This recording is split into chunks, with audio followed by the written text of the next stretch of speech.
O que precisa acontecer para que um rei abandone a Deus e busque os mortos? Quanto desespero é necessário para romper a barreira entre este mundo e o seguinte? Para Saul, o primeiro rei de Israel, o preço foi exatamente isso: sua coroa, sua sanidade e sua alma. E na noite em que pagou esse preço, algo impossível aconteceu numa caverna de Endor. Algo que nenhuma teologia consegue explicar completamente. Algo que ainda hoje nos obriga a perguntar: o que realmente retornou da morte naquela noite? A história começa com um homem que tinha tudo e perdeu por centímetros. Saul foi escolhido por Deus para ser o primeiro rei de Israel. Era alto, bonito, carismático. O povo o adorava. Os profetas o ungiram. Tinha exércitos, riquezas, o favor divino. Mas tinha algo mais. Uma fissura invisível em sua alma. Uma rachadura que se alargou até engoli-lo por completo. O problema de Saul não era que fosse mau. O problema era que era fraco. Fraco da maneira mais perigosa.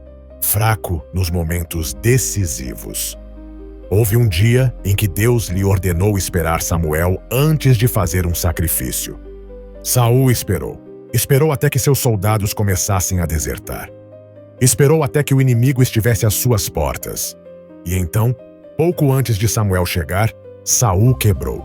Fez o sacrifício ele mesmo. E quando Samuel apareceu minutos depois, a sentença já havia sido proferida. Deus te rejeitou. Teu reino não continuará. Mais tarde, Deus lhe deu outra oportunidade. Ordenou-lhe destruir completamente os amalequitas. Não deixar nada vivo. Nem homem, nem mulher, nem criança, nem gado. Era uma ordem brutal, impossível de justificar com nossa moral moderna. Mas nesse contexto, naquela guerra antiga, era a prova de obediência. E Saul falhou novamente. Perdoou o rei Agag. Guardou o melhor gado. Pensou que podia negociar com Deus. Pensou que seu critério era melhor que o mandamento divino. E Samuel apareceu novamente. E desta vez as palavras foram como facas. Obedecer é melhor que os sacrifícios. A rebelião é como o pecado de adivinhação. Porque rejeitaste a palavra de Deus, ele também te rejeitou como rei. Essa foi a sentença de morte espiritual de Saul. E o pior é que ele continuou sendo rei. Continuou usando a coroa. Mas estava vazio por dentro. O Espírito de Deus o abandonou. E em seu lugar chegou algo sombrio. O texto bíblico chama isso de um espírito mau vindo de Deus. Um tormento que o consumia por dentro. Saul começou a ter episódios. Ataques de raiva, paranoia. Tentou matar Davi, o jovem que tocava a harpa para acalmar seus tormentos, porque soube que Davi seria seu substituto. Os anos passaram. Davi fugiu. Samuel morreu. E Saul tornou-se uma sombra de si mesmo. Um rei sem Deus. Um homem caçando sombras. E então chegou o momento. Os filisteus, inimigos eternos de Israel, reuniram-se para a guerra. Trouxeram um exército massivo. Acamparam em Sunem. Saul reuniu suas tropas em Gilboa. E quando viu a magnitude do exército inimigo, o texto diz algo devastador. Seu coração tremeu grandemente. Saul precisava saber o que fazer. Precisava de orientação divina. Então, fez o que qualquer rei de Israel faria. Consultou a Deus. Mas Deus não respondeu.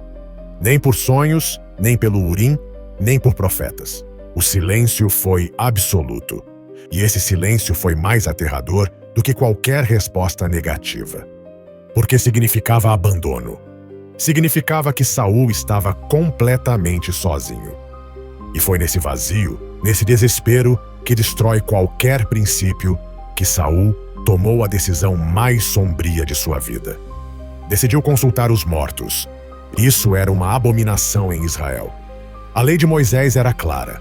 Qualquer um que consultasse médiuns, adivinhos ou necromantes deveria ser executado. Saul mesmo tinha limpado a terra dessas práticas. Ele tinha expulsado as bruxas e feiticeiros. Fez isso para obedecer a Deus. Mas agora, sem Deus, sem opções, sem esperança, Saul decidiu procurar exatamente o que havia proibido. Ele disse aos seus servos: procurai-me uma mulher que tenha espírito de adivinhação. E eles lhe disseram: há uma em Endor. Endor. Endor era uma aldeia pequena, escondida nas colinas. Não era um lugar de poder, era um lugar de sombras. E lá, numa caverna, vivia uma mulher cujo nome nunca conheceremos. O texto a chama simplesmente de Médium de Endor.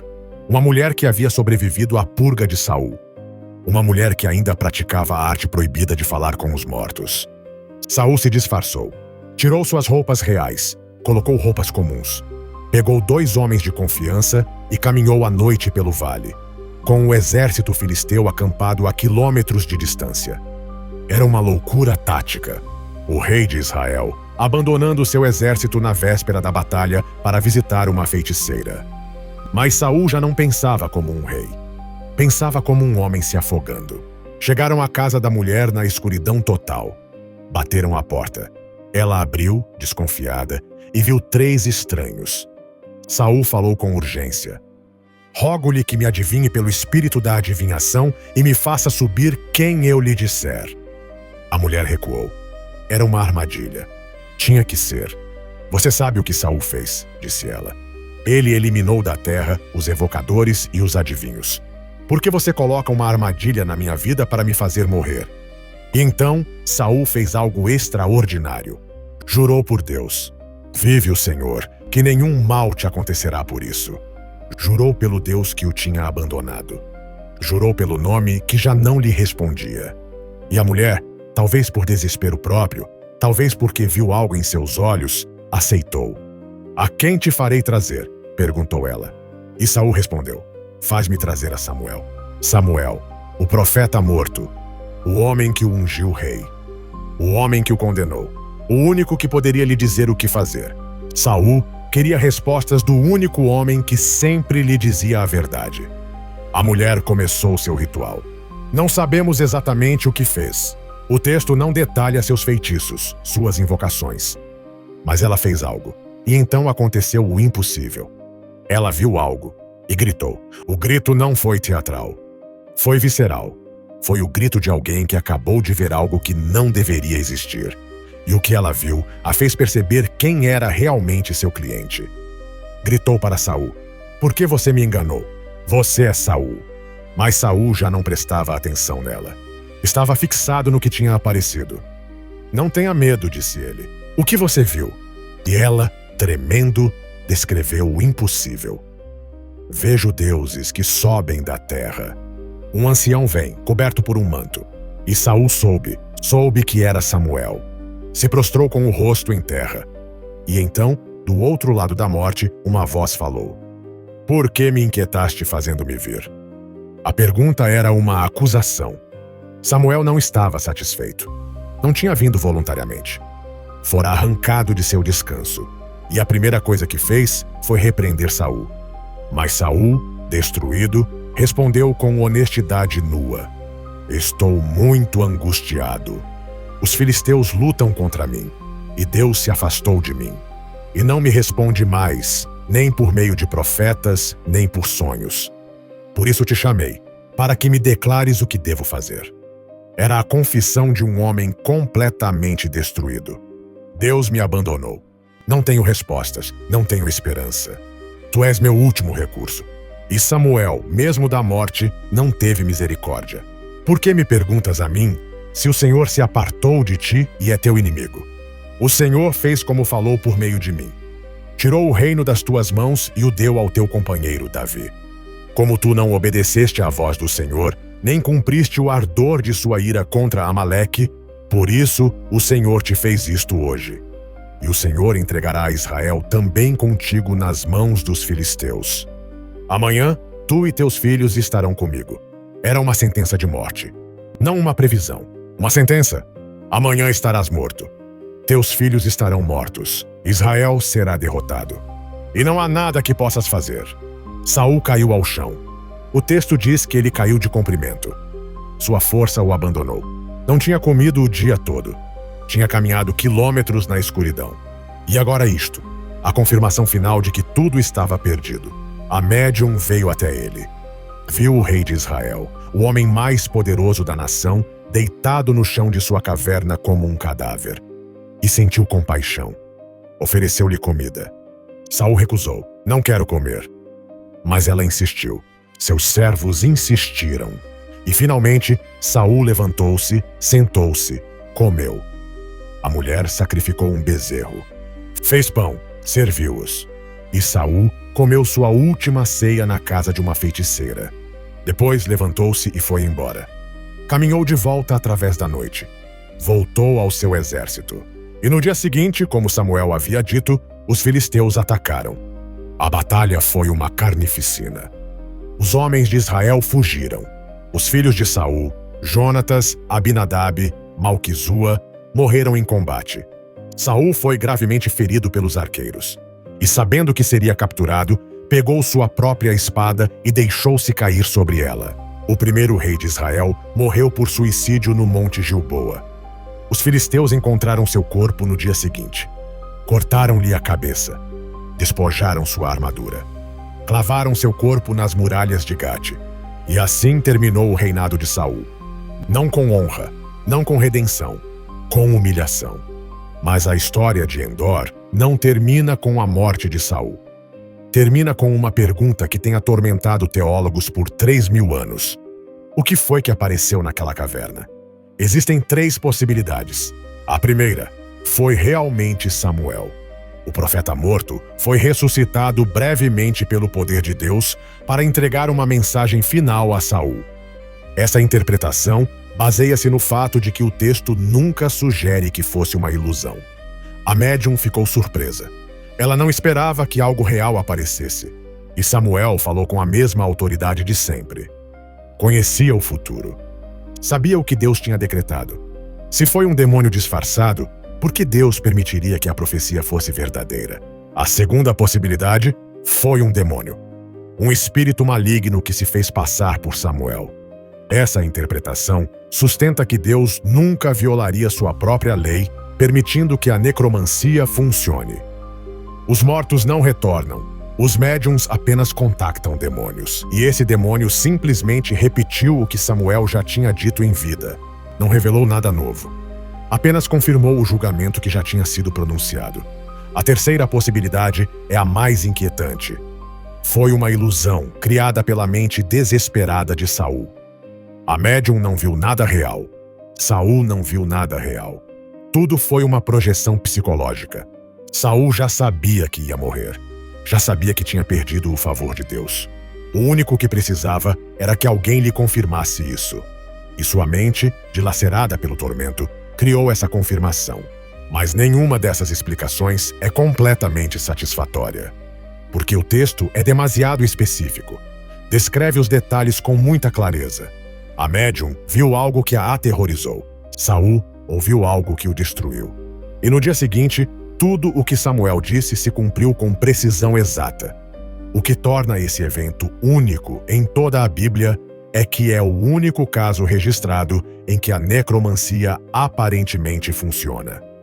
Todas as outras menções a médiuns e adivinhos os descrevem como fraudes, como enganadores. Mas aqui, algo aconteceu. Algo que nem mesmo a médium esperava. E isso nos leva à pergunta mais profunda. Por que Deus permitiu isso? Se a necromancia é uma abominação, se consultar os mortos é um pecado digno de morte, por que permitir que Saul recebesse uma resposta? A resposta mais lógica é que não foi uma resposta de misericórdia. Foi uma resposta de julgamento. Saul queria ouvir de Deus, e Deus, em seu silêncio, deu exatamente isso. Uma última palavra. Uma palavra de condenação. Uma confirmação final de que não havia escapatória, não havia redenção, não havia esperança. Saul foi a Endor buscando salvação. E encontrou seu epitáfio. Mas há algo mais nesta história. Algo que raramente é mencionado. A médium de Endor mostrou mais compaixão por Saul do que Deus. Ela era uma praticante de artes obscuras, uma mulher condenada pela lei, alguém que deveria ter sido executada. E, no entanto, quando viu o rei caído, deu-lhe comida.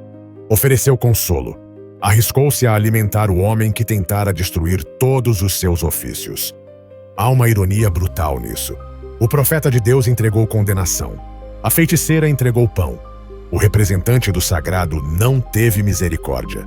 A representante do profano teve piedade. E isso nos obriga a nos perguntar: o que realmente significa a bondade? O que significa a justiça? Porque se Deus é justo, então Saul merecia seu destino. Ele havia desobedecido repetidamente. Tinha tido oportunidades. Escolheu seu caminho. Mas se observamos a história como seres humanos, vemos um homem que foi escolhido para um papel que não podia cumprir. Um homem atormentado por espíritos que Deus mesmo enviou. Um homem que morreu sozinho, desesperado, rejeitado pelo céu e devorado pela terra. A história de Endor é, no fundo, uma história sobre abandono. Sobre o que acontece quando todas as portas se fecham. Quando não há profetas que respondam, não há sonhos que guiem, não há sinais que iluminem o caminho. E nesse vazio, até o rei mais poderoso se torna um mendigo tocando a porta do proibido. Saul não era um homem mau. Era um homem fraco. E a história de sua vida é um aviso sobre o que acontece quando a fraqueza encontra responsabilidades impossíveis. Quando um homem comum é colocado numa posição que exige um herói. Quando alguém é ungido para uma grandeza que não consegue sustentar. Davi, seu sucessor, cometeu pecados piores que Saul: adultério, assassinato, traição. Mas Davi foi perdoado. Davi foi chamado homem segundo o coração de Deus. Por quê? Porque Davi, apesar de seus crimes, nunca duvidou de Deus. Nunca buscou atalhos, nunca tentou negociar. Quando foi confrontado, quebrou-se. Arrependeu-se. Voltou. Saul nunca voltou.